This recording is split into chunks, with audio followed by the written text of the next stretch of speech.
मरने की गति कही न जाए, जिको कहे पछे पछताए।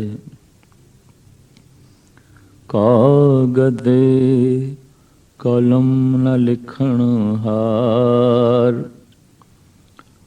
मन्ने का बह करन विचार।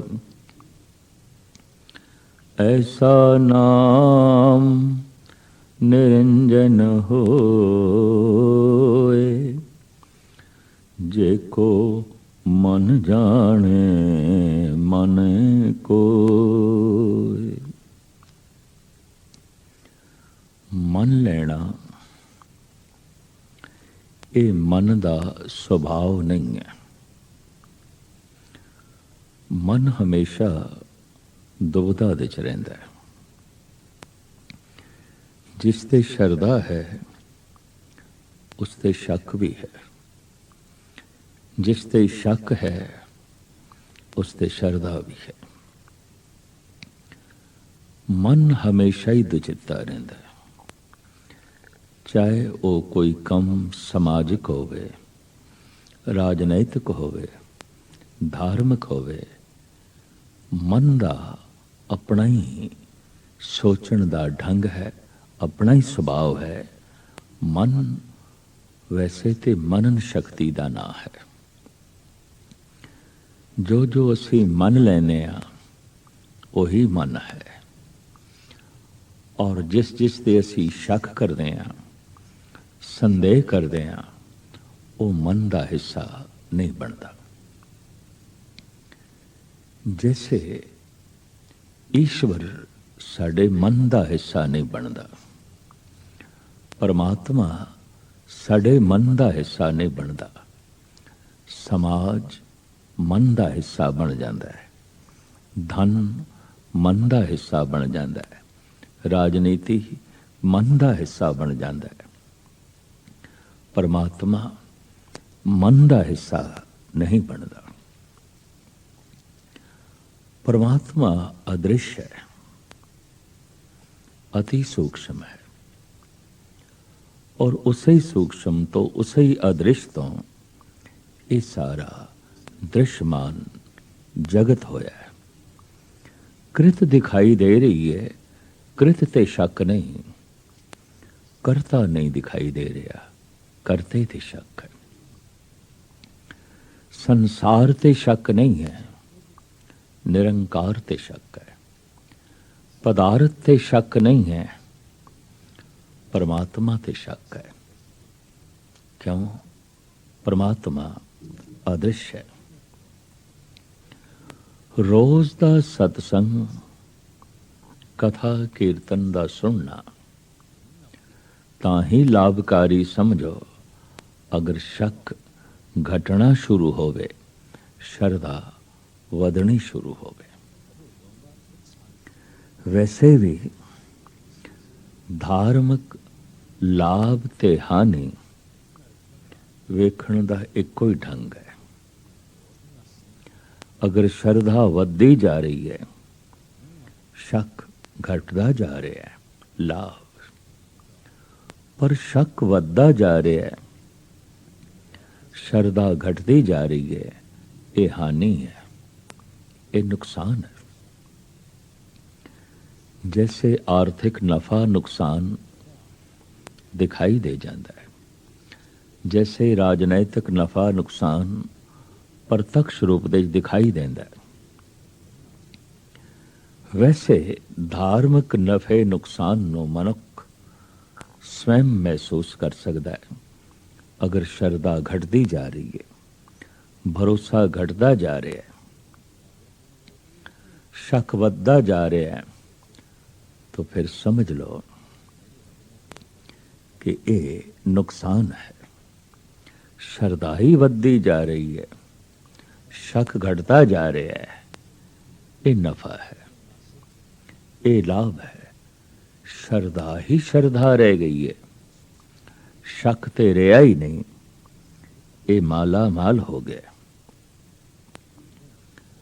पर शक ही शक रह गया, ਸ਼ਰਧਾ ਤੇ ਬਿਲਕੁਲ ਰਹੀ ਨਹੀਂ, ਇਹ ਦਿਵਾਲੀਆ ਹੋ ਗਿਆ।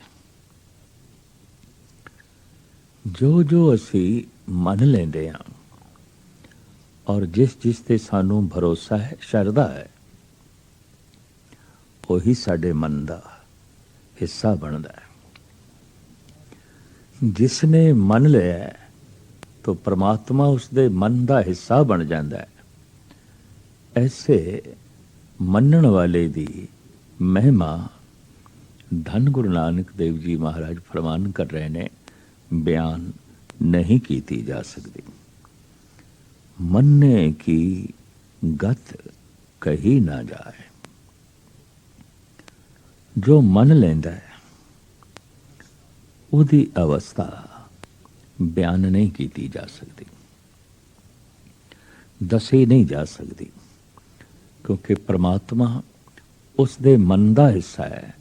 तो जिवें परमात्मा अतुल है, असीम है, अनंत है, बेअंत है, तो परमात्मा जिसके मन का हिस्सा बन गया, वो मन, वो मनण वाला, वो व्यक्ति भी महान है, महान है। उसकी अवस्था बयान नहीं की जा सकती। जे को कहे पिछे पछताए। अगर कोई बयान कर भी देवे, जैसे उसनों समझ आएगी उसके अंदर पश्चाताप पैदा होगा इस गल का कि गल बहुत ज्यादा सी, मैं थोड़ी आखी।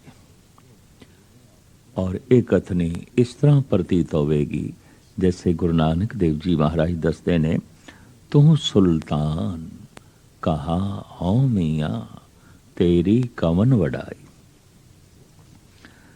तू ते बादशाहां दा बादशाह है, पर मैं तेनू मियाँ जी करके, चौधरी करके बुला रहे हैं। ये कोई वडियाई नहीं होवेगी कि कोई सागर नू छपड़ी आखे, सूरज नू दीवा आखे। वगदे होए एक अथाह दरिया नू एक खाल कह देवे, सोने नू पित्तल आख देवे, हीरे नू कंकर कह देवे। ये कोई महिमा ते नहीं है। हीरे नू कंकर आख्या है, सागर नू छपड़ी आख्या है, बादशाहां दे बादशाह नू सिर्फ चौधरी आख्या है।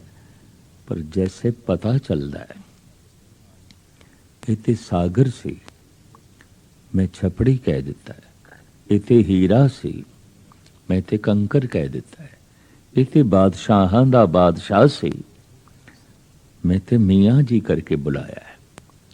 तो जैसे बोध होंदा है पश्चाताप पैदा होंदा है। जे को कहे पिछे पछताए। कागद कलम न लिखण हार। अक्सर लेखक लोग ज्यादा बौद्धिक तल ते जीण वाले होंदे ने। कितना ही कोई महान लिखारी होवे, ओदी उसकी लेखन शैली कितनी ही महान क्यों ना होवे। महाराज कहते हैं ऐसा कोई लिखारी नहीं, ऐसी कोई कलम ही नहीं है। और इतना जगत विच कागज ही नहीं है जिसने मन लिया उदी महिमा दी विचार लिखी जा सके। मनने का बह करन विचार। कोई कागज नहीं है, कोई कलम नहीं है, कोई जगत विच ऐसा लेखक नहीं है जिसने मन लिया उदी अवस्था नू विचार के लिखे, विचारे, सोचे। ऐसा जो मनन वाला पुरुष है वो लिखण हाले दी ਸੋਚ ਮੰਡਲ ਦੇ 'ਚ ਨਹੀਂ ਆਵੇਗਾ। ਤੇ ਜਦ ਸੋਚ ਮੰਡਲ ਦੇ 'ਚ ਇਹ ਨਹੀਂ ਆਵੇਗਾ ਤਾਂ ਲਿਖੇਗਾ ਕੀ ਔਰ ਕਿਹੜੇ ਕਾਗਜ਼ ਤੇ ਲਿਖੇਗਾ?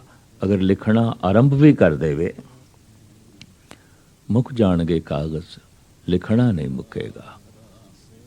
ਟੁੱਟ ਜਾਏਗੀ ਕਲਮ, ਲਿਖਣਾ ਨਹੀਂ ਮੁੱਕੇਗਾ। ਥੱਕ ਜਾਏਗਾ ਲਿਖਾਰੀ, ਲਿਖਣਾ ਨਹੀਂ ਮੁੱਕੇਗਾ। ਕਿਉਂਕਿ ਉਹ ਅਸੀਮ ਹੈ, ਅਨੰਤ ਹੈ, ਬੇਅੰਤ ਹੈ। ਐਸਾ ਨਾਮ ਨਿਰੰਜਨ ਹੋਏ, ਜੇ ਕੋ ਮਨ ਜਾਣੇ ਮਨ ਕੋਏ। ਪਰਮਾਤਮਾ ਦਾ ਨਾਮ ਐਸਾ ਕਾਲਕ ਤੋਂ ਰਹਿਤ ਹੈ, ਧੱਬਿਆਂ ਤੋਂ ਰਹਿਤ ਹੈ। ਕੋਈ ਉਸ ਤੇ ਅੰਜਨ ਨਹੀਂ, ਕੋਈ ਉਸ ਤੇ ਦਾਗ ਨਹੀਂ। ਉਹ ਐਸਾ ਨਿਰਲੇਪ ਹੈ, ਜੇ ਕੋ ਮਨ ਜਾਣੇ ਮਨ ਕੋਏ। ਜੋ ਕੋਈ ਉਸ ਨੂੰ ਸਮਝ ਲੈਂਦਾ ਹੈ, ਜਾਣ ਲੈਂਦਾ ਹੈ, ਮੰਨ ਲੈਂਦਾ ਹੈ, ਬਸ ਉਸੇ ਨੂੰ ਹੀ ਪਤਾ ਹੈ। ਇੱਕ ਸਾਇੰਟਿਸਟ ਕੁਛ ਜਾਣ ਲੈਂਦਾ ਹੈ ਤਾਂ ਫਿਰ ਜਗਤ ਨੂੰ ਜਣਾ ਦਿੰਦਾ ਹੈ। ਇੱਕ ਕਲਾਕਾਰ ਜਦ ਕਿਸੇ ਕਲਾ ਦੀ ਪੂਰਤੀ ਕਰ ਲੈਂਦਾ ਹੈ ਤਾਂ ਸ਼ਾਗਿਰਦ ਬਣਾ ਕੇ ਕਈਆਂ ਦੀ ਝੋਲੀ 'ਚ ਉਸ ਇਲਮ ਦੀ, ਉਸ ਕਲਾ ਦੀ ਦਾਤ ਪਾ ਦਿੰਦਾ ਹੈ। ਪਰ ਕੋਈ ਪਰਮਾਤਮਾ ਦਾ ਰਸ ਪ੍ਰਾਪਤ ਕਰ ਲਵੇ, ਉਸ ਨੂੰ ਮੰਨ ਕੇ ਉਸ ਦੇ ਅਨੁਭਵ ਦੇ ਜੋ ਆਨੰਦ, ਜੋ ਰਸ ਪ੍ਰਕਾਸ਼ ਆ ਜਾਂਦਾ ਹੈ, ਸਿਰਫ ਉਸ ਦੇ ਇਸ਼ਾਰੇ ਕਰ ਸਕਦਾ ਹੈ, ਪ੍ਰੇਰਨਾ ਦੇ ਸਕਦਾ ਹੈ। ਲੇਕਿਨ ਪ੍ਰਤੱਖ ਰੂਪ ਵਿੱਚ ਉਸ ਦਾ ਕੋਈ ਉਦਾਹਰਣ, ਕੋਈ ਪ੍ਰਮਾਣ ਪੇਸ਼ ਨਹੀਂ ਕਰ ਸਕਦਾ। ਇਸ ਵਾਸਤੇ ਕਲਾ ਤੇ ਸ਼ੱਕ ਨਹੀਂ। ਕਿਸੇ ਨੇ ਬਹੁਤਾ ਧਨ ਪ੍ਰਾਪਤ ਕਰ ਲਿਆ ਹੈ, ਸ਼ੱਕ ਨਹੀਂ। लेकिन कोई धार्मिक हो गया है और कितना ही महान धार्मिक हो जाए, शक ते बनया ही रहेगा। क्योंकि बाहरों जे उसका व्यवहार देखांगे, उसका उठना बैठना, खाना पीना, पहनना आम जैसा होवेगा, जगत जैसा होवेगा। जगत दे बेशतर अवतारी पुरुष गृहस्थी सन, बाल बच्चेदार सन, और आम लोग सोच लेंदे सन साडे जैसे ही ने, साडे ही जैसे ने। वो बाहरों संसार जैसे दिखाई देंदे ने, वो अंदरों ते निरंकार जैसे हो गए होंदे ने। क्योंकि निरंकार उन्हां दे मन दा हिस्सा हुंदा है और उस अनुभव नूं ओ जीवदे ने, माणदे ने और बयान करन तो असमर्थ होंदे ने। इस वास्ते साहिब कहंदे ने, जे कोई उस आनंद नूं मन के माण लैंदा है, बस ਉਹੀ ਜਾਣਦਾ ਹੈ, ਉਸ ਨੂੰ ਜਣਾ ਸਕੇ, ਇਹ ਉਸ ਦੀ ਸਮਰੱਥਾ ਤੋਂ ਪਰੇ ਹੁੰਦਾ ਹੈ। ਮੰਨੇ ਸੁਰਤ ਹੋਵੇ ਮਨ ਬੁੱਧ, ਮੰਨੇ ਸਗਲ ਭਾਵਨ ਕੀ ਸੁਧ,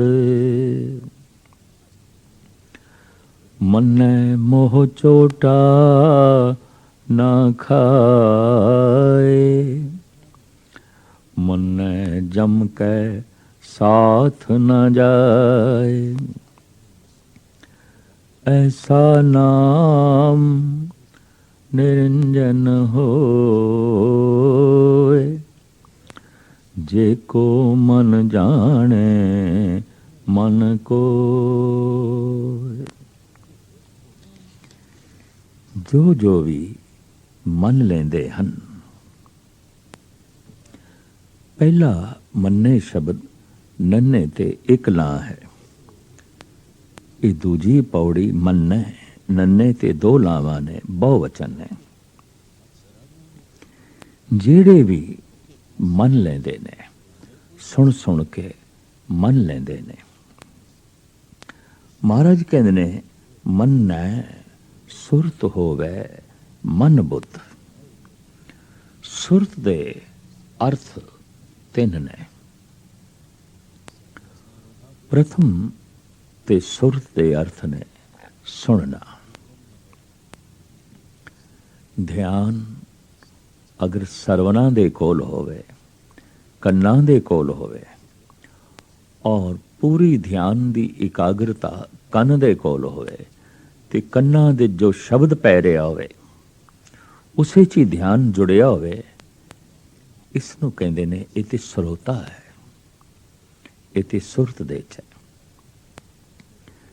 ਜਿਹੜਾ ਇਤਨੀ ਗਹਿਰੀ ਸੁਰਤ ਦੇ 'ਚ ਹੋਵੇ, ਸਰੋਤਾ ਹੋਵੇ, ਸੁਣ ਰਿਹਾ ਹੋਵੇ, ਉਹਨੂੰ ਮੰਨਣ ਦੀ ਜਾਚ ਆ ਜਾਂਦੀ ਹੈ, ਔਰ ਜੈਸੇ ਮੰਨਦਾ ਹੈ ਉਹਨੂੰ ਸਮਝ ਪੈ ਜਾਂਦੀ ਹੈ, ਉਹਨੂੰ ਸੁਰਤ ਆ ਜਾਂਦੀ ਹੈ, ਔਰ ਜੈਸੇ ਸੁਰਤ ਆ ਜਾਂਦੀ ਹੈ ਫਿਰ ਉਸ ਦੀ ਸੁਰਤ ਜੁੜ ਜਾਂਦੀ ਹੈ।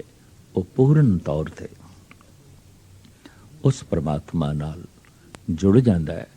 ਸੁਰਤ ਸੁਣਨਾ, ਸੁਰਤ ਸਮਝਣਾ, ਸੁਰਤ ਜੁੜਨਾ।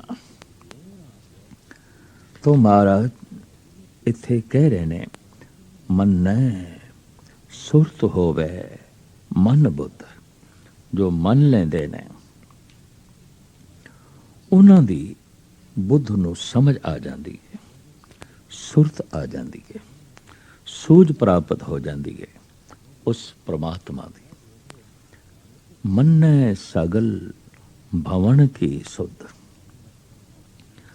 ਜੋ ਪ੍ਰਮਾਤਮਾ ਨੂੰ ਮੰਨ ਲੈਂਦਾ ਹੈ ਤੇ ਪਰਮਾਤਮਾ ਜਿਸ ਦੇ ਅੰਦਰ ਸਾਖਸ਼ਾਤਕਾਰ ਹੋ ਜਾਂਦਾ ਹੈ, ਤਾਂ ਪਰਮਾਤਮਾ ਦੇ ਤੇ ਸਭ ਕੁਝ ਹੈ। ਸਾਰੇ ਬ੍ਰਹਿਮੰਡ, ਸਾਰੇ ਖੰਡ, ਸੂਰਜ, ਚੰਦ, ਤਾਰੇ, ਇਹ ਸਭ ਕੁਝ ਤੇ ਪਰਮਾਤਮਾ ਦੇ 'ਚ ਹੈ। ਪਰਮਾਤਮਾ ਦੀ ਸੂਝ ਸਭ ਕੁਝ ਦੀ ਸੂਝ ਹੈ, ਸਭ ਕੁਝ ਦੀ ਸੂਝ ਸਭ ਕੁਝ ਦੀ ਸੂਝ ਨਹੀਂ ਹੈ। ਪਰਮਾਤਮਾ ਦੀ ਸੂਝ ਹੀ ਸਭ ਕੁਝ ਦੀ ਸੂਝ ਹੈ। ਅਗਰ ਇੱਕ ਕਲਾ ਦੇ ਬਾਰੇ ਕੋਈ ਮਨੁੱਖ ਸੂਝ-ਬੂਝ ਰੱਖਦਾ ਹੈ ਤਾਂ ਦੇਖਣ ਦੇ 'ਚ ਆਇਆ ਕਿਸੇ ਇੱਕ ਕਲਾ ਦੇ 'ਚ ਨਿਪੁੰਨ ਮਨੁੱਖ ਬਾਕੀ ਹਰ ਪਾਸੋਂ ਅਗਿਆਨੀ ਹੋ ਜਾਂਦਾ ਹੈ। ਇੱਕ ਚੋਟੀ ਦਾ ਸੰਗੀਤਕਾਰ ਚੋਟੀ ਦਾ ਕਵੀ ਨਹੀਂ ਹੁੰਦਾ, ਔਰ ਇੱਕ ਮਹਾਨ ਕਵੀ ਮਹਾਨ ਚਿੱਤਰਕਾਰ ਨਹੀਂ ਹੁੰਦਾ, ਔਰ ਇੱਕ ਮਹਾਨ ਚਿੱਤਰਕਾਰ ਮਹਾਨ ਸੰਗਤਰਾਸ਼ ਨਹੀਂ ਹੁੰਦਾ। ਕਿਸੇ ਵੀ ਇੱਕ ਕਲਾ ਤੇ ਸਿਆਣਪ ਦੇ 'ਚ ਜੋ ਬਹੁਤ ਅੱਗੇ ਲੰਘ ਜਾਂਦਾ ਹੈ, ਬਹੁਤ ਅੱਗੇ ਲੰਘ ਜਾਂਦਾ ਹੈ, ਬਾਕੀ ਹਰ ਦਿਸ਼ਾਵਾਂ ਦੇ 'ਚ ਉਹ ਪਛੜ ਜਾਂਦਾ ਹੈ, ਬਿਲਕੁਲ ਪਛੜ ਜਾਂਦਾ ਹੈ। ਇਸ ਵਾਸਤੇ ਕਈ ਦਫਾ ਬੜੇ ਬੜੇ ਦਾਰਸ਼ਨਿਕ, ਕਵੀ, ਫਿਲਾਸਫਰ, ਸੰਗੀਤਕਾਰ, ਸੰਗਤਰਾਸ਼, ਚਿੱਤਰਕਾਰ ਅਨੈਤਿਕ ਦੇਖੇ ਗਏ ਨੇ, ਨੀਤੀ ਦੀ ਪਾਲਣਾ ਨਹੀਂ ਕਰਦੇ, ਔਰ ਬਿਲਕੁਲ ਬਚਕਾਨਾ ਜੀਵਨ ਜਿਹਾ ਬਤੀਤ ਕਰਨ ਲੱਗ ਪੈਂਦੇ ਨੇ, ਜਿਨ੍ਹਾਂ ਨੂੰ ਦੇਖ ਕੇ ਆਮ ਨੈਤਿਕ ਬੰਦੇ ਵੀ ਹੈਰਾਨ ਹੋ ਜਾਂਦੇ ਨੇ। ਭਾਵੇਂ ਉਹ ਦਾਰਸ਼ਨਿਕ ਨਹੀਂ ਆਉਂਦੇ, ਫਿਲਾਸਫਰ ਨਹੀਂ ਆਉਂਦੇ, ਕਲਾਕਾਰ ਨਹੀਂ ਆਉਂਦੇ, ਲੇਕਿਨ ਨੈਤਿਕ ਹੁੰਦੇ ਨੇ। ਜਿਤਨੀ ਨੈਤਿਕਤਾ ਦੀ ਉਹ ਪਾਲਣਾ ਕਰਦੇ ਨੇ, ਕਈ ਦਫਾ ਇੱਕ ਮਹਾਨ ਦਾਰਸ਼ਨਿਕ, ਇੱਕ ਕਵੀ, ਇੱਕ ਸੰਗੀਤਕਾਰ ਉਤਨੀ ਵੀ ਪਾਲਣਾ ਨਹੀਂ ਕਰਦਾ। ਉਹਦਾ ਇੱਕੋ ਇੱਕ ਕਾਰਨ, ਕਿਸੇ ਵੀ ਇੱਕ ਕਲਾ ਵਿੱਚ ਬਹੁਤ ਅੱਗੇ ਲੰਘ ਜਾਣ ਨਾਲ ਮਨੁੱਖ ਸੈਂਕੜੇ ਦਿਸ਼ਾਵਾਂ ਵਿੱਚ ਪਛੜ ਕੇ ਰਹਿ ਜਾਂਦਾ ਹੈ। ਇਸ ਵਾਸਤੇ ਕਿਸੇ ਮਹਾਨ ਕਵੀ ਦੀ, ਸ਼ਾਇਰ ਦੀ ਮਹਾਨ ਰਚਨਾ ਉਸ ਤੋਂ ਸੁਣ ਕੇ ਕਿਧਰੇ ਅੰਦਰ ਇਹ ਧਾਰਨਾ ਨਾ ਬਿਠਾ ਲੈਣੀ ਕਿ ਮਹਾਨ ਹੋਵੇਗਾ, ਮਹਾਨ ਹੋਵੇਗਾ। ਨਹੀਂ, ਇਹ ਛੋਟੇ ਮੋਟੇ ਅਨੈਤਿਕ ਨਹੀਂ ਹੁੰਦੇ। ਜਦ ਬਹੁਤ ਉਚਾਈਆਂ ਤੋਂ ਗਿਰਦੇ ਨੇ ਤਾਂ ਚੋਟ ਵੀ ਬਹੁਤ ਗਹਿਰੀ ਲੱਗਦੀ ਹੈ। ਇਸ ਵਾਸਤੇ ਇਹ ਜਦ ਅਨੈਤਿਕ ਹੁੰਦੇ ਨੇ ਤਾਂ ਬਿਲਕੁਲ ਪੂਰਨ ਤੌਰ ਤੇ ਅਨੈਤਿਕ ਹੋ ਜਾਂਦੇ ਨੇ। ਇਸ ਵਾਸਤੇ ਕਿਸੇ ਵੀ ਇੱਕ ਦਿਸ਼ਾ ਵਿੱਚ ਅੱਗੇ ਵੱਧ ਜਾਣ ਨਾਲ ਹਜ਼ਾਰਾਂ ਦਿਸ਼ਾ ਵਿੱਚ ਮਨੁੱਖ ਪਛੜ ਜਾਂਦਾ ਹੈ। ਉਸ ਦੀ ਸੂਝ-ਬੂਝ ਉਸ ਨੂੰ ਨਹੀਂ ਰਹਿੰਦੀ। ਪਰ ਜਿਸ ਦੇ ਅੰਦਰ ਪ੍ਰਮਾਤਮਾ ਦਾ ਪ੍ਰਕਾਸ਼ ਹੋ ਗਿਆ, ਪ੍ਰਮਾਤਮਾ ਦੀ ਸਮਝ ਹੈ, ਉਸ ਨੂੰ ਫਿਰ ਸਭ ਕੁਝ ਦੀ ਸਮਝ ਹੈ। ਇੱਕ ਚੋਟੀ ਦਾ ਕਲਾਕਾਰ ਚੋਟੀ ਦਾ ਸਾਇੰਟਿਸਟ ਨਹੀਂ ਹੁੰਦਾ। ਇੱਕ ਚੋਟੀ ਦਾ ਸਾਇੰਟਿਸਟ ਕੋਈ ਚੋਟੀ ਦਾ ਕਲਾਕਾਰ ਨਹੀਂ ਹੁੰਦਾ। ਲੇਕਿਨ ਜਿਸਨੇ ਪ੍ਰਮਾਤਮਾ ਨੂੰ ਜਾਣਿਆ ਹੈ, ਜੋ ਪੂਰਨ ਸੰਤ ਹੈ, ਉਹ ਕਲਾ ਤੇ ਵਿਗਿਆਨ ਬਾਰੇ ਵੀ ਸੂਝ ਰੱਖਦਾ ਹੈ। ਕਿਉਂਕਿ ਪ੍ਰਮਾਤਮਾ ਜਦ ਉਸ ਦੇ ਅੰਦਰ ਪ੍ਰਕਾਸ਼ਮਾਨ ਹੋਇਆ ਹੈ ਤਾਂ ਸਭ ਕੁਝ ਤੇ ਪ੍ਰਮਾਤਮਾ ਦੇ ਵਿੱਚ ਹੈ, ਤਾਂ ਉਸ ਨੂੰ ਸਭ ਕੁਝ ਦੀ ਸਮਝ ਆ ਜਾਂਦੀ ਹੈ। ਮੰਨੇ ਸਗਲ ਭਵਨ ਕੀ ਸੁਧ, ਉਹਨੂੰ ਸਾਰੇ ਭਵਨਾਂ ਦੀ ਸਮਝ ਆ ਜਾਂਦੀ ਹੈ। ਜਿਤਨੇ ਖੰਡ ਬ੍ਰਹਿਮੰਡ ਜੀਵਾਂ ਦੇ ਰਹਿਣ ਦੇ ਠਿਕਾਣੇ ਉਸ ਪਰਿਪੂਰਨ ਪ੍ਰਮਾਤਮਾ ਨੇ ਬਣਾਏ ਨੇ, ਸਭ ਕੁਝ ਦੀ ਉਸ ਨੂੰ ਸੂਝ ਪ੍ਰਾਪਤ ਹੋ ਜਾਂਦੀ ਹੈ। ਮੰਨੇ ਮੋਹ ਚੋਟਾ ਨਾ ਖਾਏ। ਜੋ ਪਰਿਪੂਰਨ ਪ੍ਰਮਾਤਮਾ ਨੂੰ ਮੰਨ ਲੈਂਦੇ ਹਨ, ਉਹ ਮੂੰਹ ਦੇ ਉੱਤੇ ਵਿਕਾਰਾਂ ਦੀ ਚੋਟਾਂ ਨਹੀਂ ਖਾਂਦੇ। ਜੈਸੇ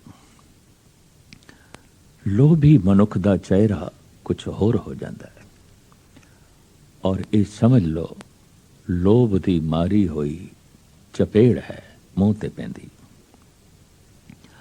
ਅਤਿਅੰਤ ਵਾਸ਼ਨਾ ਦੇ ਵਿੱਚ ਗ੍ਰਸੇ ਹੋਏ ਮਨੁੱਖ ਦਾ ਚਿਹਰਾ ਕੁਝ ਹੋਰ ਹੋ ਜਾਂਦਾ ਹੈ। ਪਰਬਲ ਹੰਕਾਰੀ ਮਨੁੱਖ ਦਾ ਚਿਹਰਾ ਕੁਝ ਹੋਰ ਹੋ ਜਾਂਦਾ ਹੈ, ਔਰ ਪਰਬਲ ਕ੍ਰੋਧੀ ਮਨੁੱਖ ਦਾ ਚਿਹਰਾ ਡਰਾਵਣਾ ਹੋ ਜਾਂਦਾ ਹੈ, ਮਾਨੋ ਕ੍ਰੋਧ ਨੇ ਉਸ ਦੇ ਮੂੰਹ ਤੇ ਚਪੇੜ ਮਾਰੀ ਹੈ। ਇਸ ਤਰ੍ਹਾਂ ਮੋਹ ਵਿੱਚ ਗ੍ਰਸੇ ਹੋਏ ਮਨੁੱਖ ਦੀਆਂ ਅੱਖਾਂ ਤੇ ਚਿਹਰਾ ਵੀ ਕੁਝ ਹੋਰ ਹੋ ਜਾਂਦਾ ਹੈ। ਵਿਕਾਰਾਂ ਦੀ ਆਪਣੀ ਚੋਟ ਹੈ, ਈਰਸ਼ਾ ਹੈ, ਨਿੰਦਾ ਹੈ, ਦੁਬਦਾ ਹੈ। ਇਹਨਾਂ ਦੀਆਂ ਚੋਟਾਂ ਉਹ ਮਨੁੱਖ ਨਹੀਂ ਖਾਂਦੇ ਜੋ ਪਰਿਪੂਰਨ ਪ੍ਰਮਾਤਮਾ ਨੂੰ ਮੰਨ ਲੈਂਦੇ ਨੇ। ਮੰਨੇ ਜਮ ਕੇ ਸਾਥ ਨਾ ਜਾਏ। ਜੋ ਪਰਿਪੂਰਨ ਪ੍ਰਮਾਤਮਾ ਨੂੰ ਮੰਨ ਲੈਂਦੇ ਨੇ, ਜਮਾਂ ਤੋਂ ਉਹਨਾਂ ਨੂੰ ਛੁਟਕਾਰਾ ਪ੍ਰਾਪਤ ਹੋ ਜਾਂਦਾ ਹੈ। ਭਾਵ ਬਾਰ-ਬਾਰ ਜਨਮ ਦੀ ਸ਼ੈਲੀ ਵਿੱਚ ਉਹ ਨਹੀਂ ਪੈਂਦੇ। ਜਮਾਂ ਦੀ ਮਾਰ ਵਾਸਤਵਿਕ ਜਨਮਾਂ ਦੀ ਮਾਰ ਹੈ। ਕਿਉਂਕਿ ਦੁੱਖ ਭੋਗਣ ਲਈ ਜਨਮ ਤੇ ਚਾਹੀਦਾ ਹੈ, तो जन्म ही महान दुख है। जम जम मरे, मरे फुन जम्मे, बहुत सजाए पया देस लंबे। अगर जन्म हो गया तो सारे दुखां दी कतार ये देखेगा, सारे दुख ये भोगेगा।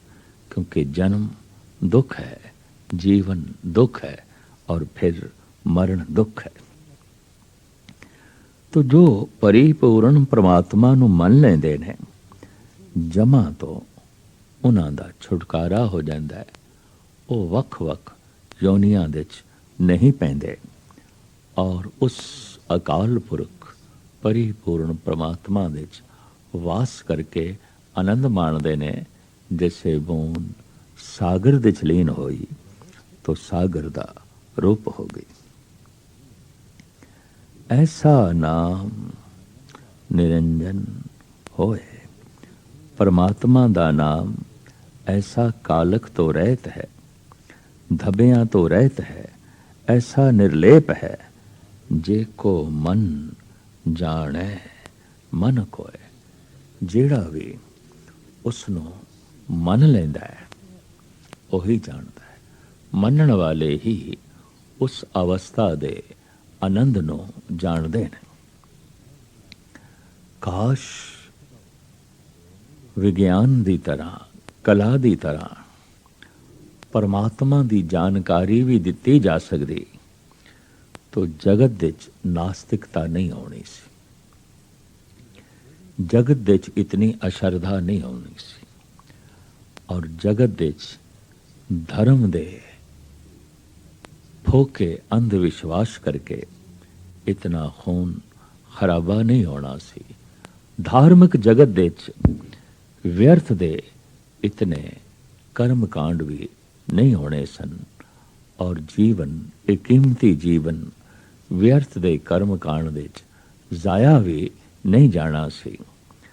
पर इति जो जान लैंदा है और ओही रस नूं माणदा है, ओही आनंद नूं माणदा है, वो कहण दे च असमर्थ हो जाता है, दसण दे च असमर्थ हो जाता है, जिसनों भगत कबीर इंज कहते ने, कहो कबीर गूंगे गुड़ खाया, पूछे तो क्या कहिए। मिठाई खा ली है गूंगे ने, हुण उसनों पुछीए दस तो की बयान करे। उसका चेहरा, उसकी खुशी ये तो दसेगी कि कुछ इसनों रस आ रहा है, पर की रस आ रहा है वो की दसे। धन गुरु अर्जन देव जी महाराज भी फरमान करते हैं, बिसम बिसम बिस्में ही भई है, लाल गुलाल रंगारे, कहो नानक संतन रस आई है, ज्यों चाक गूंगा मुस्कारे। गूंगे ने कुछ स्वाद चखे, आनंद आया है, मुस्कुराया है, पर कहण तो असमर्थ है। परमात्मा दा ओ महारस जद भी किसी ने माणे है तो जबान बहुत छोटी प्रतीत हुई है, और वो कहण तो असमर्थ रहे ने। क्या हो कथी कथे कथ देखा, मैं अकथ ना कथ ना जाई। मैं कथन कर करके वेख ले, ओ कथनी दे नहीं आउंदा। जैसे पूरन सागर नो गागर दे भरना औखा है, उस रस नो, उस आनंद नो बयान करना भी अति कठिन है, अति कठिन है। जो जान लेंदा है वो माणदा है, और जो माणदा है वो जना नहीं सकता। जे को मन जाने मन कोय। परमात्मा दा नाम ऐसा धबियां तो रहत है, जेड़ा मन लैंदा है वही जानदा है, और जो जानदा है वो जना नहीं सकता, उसका निजी अनुभव हो जाता है।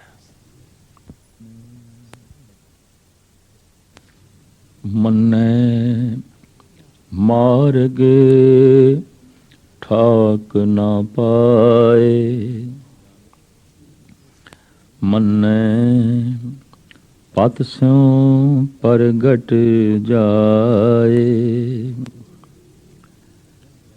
मन्ने मग न चले पंथ, मन्ने धर्म से सनबंध। ऐसा नाम निरंजन होए, जे को मन जाने मन को। मन्ने मार्ग ठाक न पाए। जो परिपूर्ण परमात्मा नू मन लेंदे ने, पूर्ण भरोसा कर लेंदे ने, पक्की शरदा कर लेंदे ने, उन्हां नू धर्म पंथ दे च, धर्म दे मार्ग दे च कदी रोक नहीं खड़ी होंदी। दरियावां दे वेग मुट्ठी भर रेत नाल नहीं रोके जा सकते, पर जीवन दी धारा ते छोटियां छोटियां गल्लां करके रुकी हुई है। और इसका शव सागर तक पहुंचना बहुत कठिन होया है। बहुत छोटियां छोटियां घटनावां, बहुत निक्कियां निक्कियां गल्लां, बिल्कुल मामूली हादसे मनुख दी सुरत नूं रोकी बैठे ने।